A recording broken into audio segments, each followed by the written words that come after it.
Welcome back to the show. There was one repeat division winner this season, tied for the fewest in a year since division realignment in 2002. That only team, the champs. Philadelphia snapping a 2 decades-long streak of no repeat NFC East champ here in 2025, which ties that 2011 season.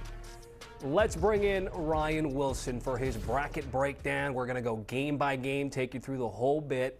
And we start with the game on CBS. We are company people here on HQ Spotlight.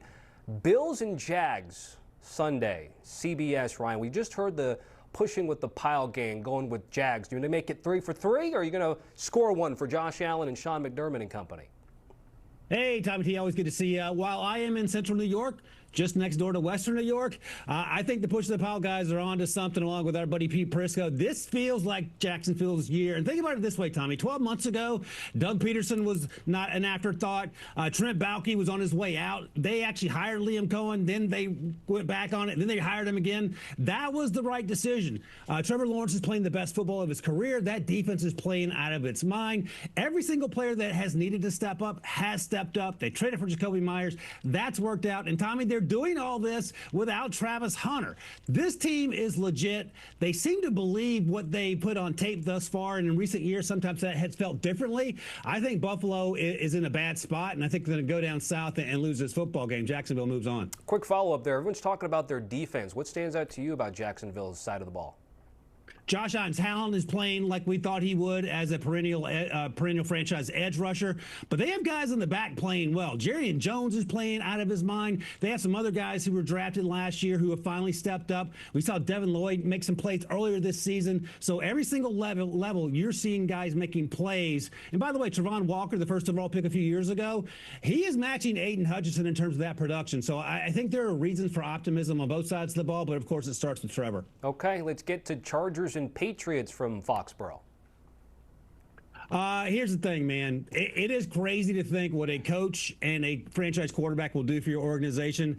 I'm all in on the New England Patriots, and I say that as a lifelong Steelers fan who was relentlessly tired of watching Tom Brady beat up on my Steelers back in the day. This team is fun. Drake May is a natural-born leader, only in year 2 and playing literally at an MVP level. And by the way, he's doing it, Tommy. We talked all offseason about how this team desperately needs wide receivers. Nope, they just need Drake May. They need Stephon Diggs to find the fountain of youth. Kayshon Boutte thinks he's the next coming to Randy Moss. It has been fun to watch, man. The tight ends are playing well. Pop Douglas is making his mark as a slot receiver, and the running game's gotten going with Travion Henderson. And we haven't talked about the defense. They found Caleb Chase on the former first-round pick, who never quite worked out at previous stops. He's hit his stride here. They got Milton Williams back healthy, and Christian Gonzalez is one of the best young corners when healthy. Mike Vrabel is the engine that makes this thing work, and Drake May is their QB. So you mentioned the Steelers at home against the Texans. This might be their first real surprise that we've had so far, because you're going Steelers, but you got to convince me about why this isn't just a homer pick for you, R-Dub.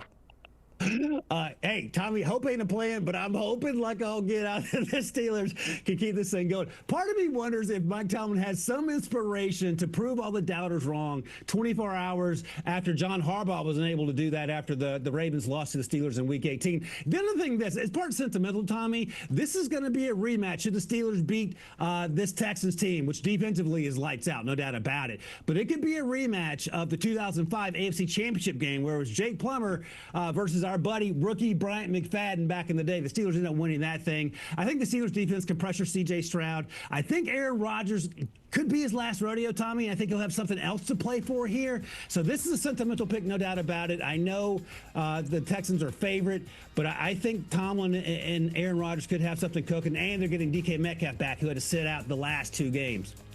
So left half of the bracket filled out. We're going to fill out the right side now as the Seahawks await. We do have Rams at Panthers part 2. How does it all play out, though, in the wild card round?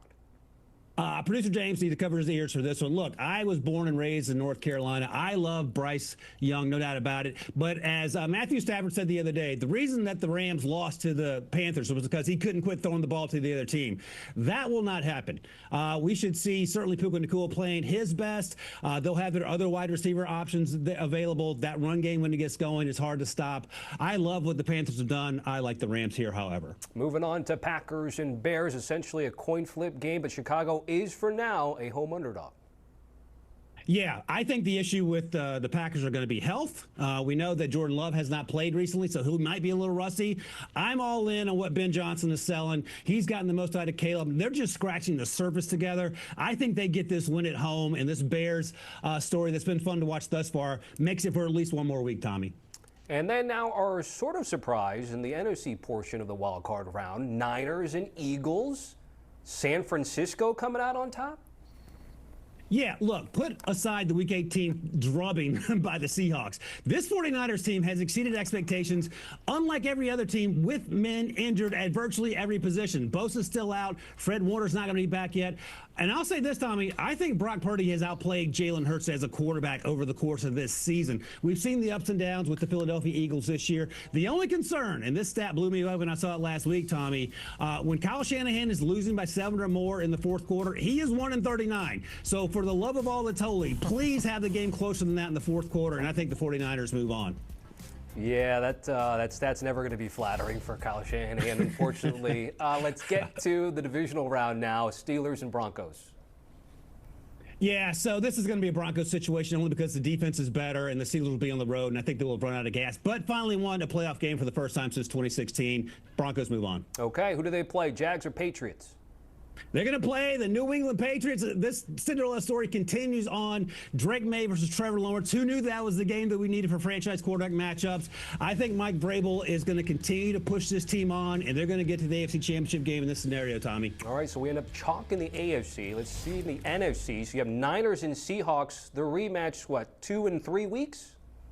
Yeah, that's right. And I think we're going to see the similar result. Sam Darnold is one mistake away from making us remember who he is, but I think he's going to avoid that mistake for at least 1 week. That defense Mike McDonald has playing out of his mind. They're not doing anything special. They're just flying all over the ball. I think it's a repeat performance of what we saw in Week 18. Seattle moves on. Yeah, Niners did get that win in Seattle, but that was like early September days, and so it's been a long time since then, and they were a lot healthier back then too. Rams and Bears, how does it play out?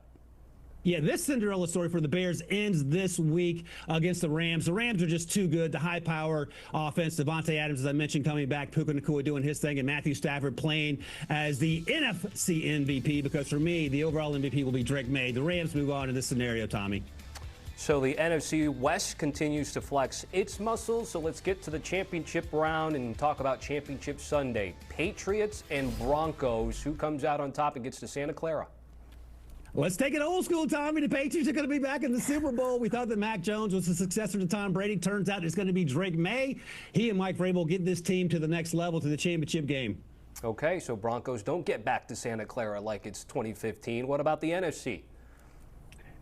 Sam Darnold's going to the Super Bowl, Tommy. Mike McDonald is a great example of sometimes you have to move on from a good coach in Pete Carroll to make things better. He's done it in 2 years, primarily with that defense. But that offense with Sam Darnold, with that running game, with JSN, they are going to make it to the big dance. Again, crazy to say, but Sam Darnold, you're headed to San Francisco for the Super Bowl. So Super Bowl 60 has New England and Seattle, boys. Super Bowl 49, just run the dang ball. Who wins it in Santa Clara here for Super Bowl 60? Tommy, this is crazy because Drake May looked so out of sorts this final year at UNC. He is going to be not only the NFL MVP, but an NFL Super Bowl winner. The youngest, I believe, at age 23. They are going to overcome the Seattle Seahawks in that defense. I think it'll be a knockdown, drag-out, defensive-type performance, but I think with the arm that Drake May in terms of the deep ball and his ability to win with his legs, that will be the difference. New England Patriots, yet again, hoisting the Lombardi. Okay, that's Ryan Wilson with his bracket predictions for the NFL playoffs here. And there's the bracket breakdown. By the way, Katie, I have a little bit of trivia for you. I'm going to put you on the spot. All right. Super Bowl halftime show back in that 2015 Patriots Seahawks game in Glendale, Arizona. Do you know who the halftime show performer was? Not a clue. Yeah, Katy Perry. Oh, this was the infamous shark. That's the one. one. The gay shark. And now we've got Bad Bunny this time out. Yeah, that was a great performance, by the way.